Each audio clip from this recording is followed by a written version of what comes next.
కేసీఆర్ మీద పడ్డారు. ఈ నెల 29 నుంచి శీతాకాల అసెంబ్లీ సమావేశాలు ఈ నెల 29 నుంచి జరగబోతున్నాయంట. ఇప్పట్ల జెడ్పీటీసీ తర్వాత ఎంపీటీసీ ఈ ఎలక్షన్స్ లేవు.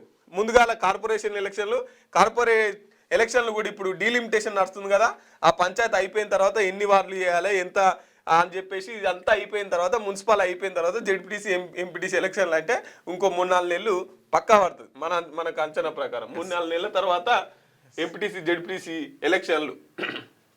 ఎందుకంటే ఇప్పుడు ఎంత 62% గ్రామాల్లో కాంగ్రెస్ పార్టీ గ్రాఫ్ 62% అంటే చాలా తక్కువ.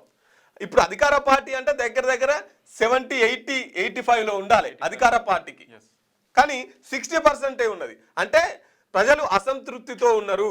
మళ్ళీ ఈ టైంలో ఎన్నికల పోయినాం అనుకో, ఆల్రెడీ వాళ్ళు సన్నాహక సమావేశాలు కేసీఆర్ ఇప్పుడు వస్తా అంటుండు, ఇప్పుడు కేసీఆర్ బయటకు వెళ్తా అంటుండు.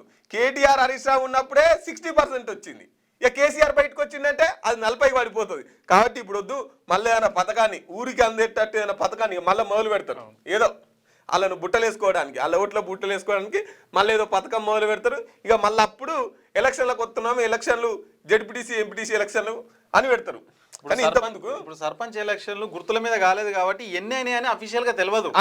సర్పంచ్ ఎలక్షన్లు ఎట్లా అంటే ఏ పార్టీ అన్నా నిలబడని అంతే, గెలిపించాలనుకున్న వాళ్ళని గెలిపిస్తారు. పార్టీ అఫీషియల్ గా లేదు కాబట్టి ఇంత నెంబర్ అనేది కరెక్ట్ లేదు. అదే ఇప్పుడు ఎంపీటీసీ జెడ్పీటీ వస్తే ఖచ్చితంగా అఫీషియల్ గా పార్టీ సింబల్ వస్తుంది. కాబట్టి ఎన్ని సీట్లు గెలిచినవని అఫీషియల్ గా ఎలక్షన్ కమిషన్ బయట పెడుతుంది, అందరికి తెలుస్తుంది. అప్పుడు వీళ్ళ బండారం ఎక్కడ బయట పడుతుంది అని చెప్పేసి మరి ఇప్పట్లో వద్దు ఎలక్షన్స్, ఎంపీటీసీ జెడ్పీటీసీ కొద్దిగా వాయిదా వేద్దామని ఆలోచిస్తున్నట్లుగా మనకైతే అర్థమవుతుంది. ఇక మొత్తానికి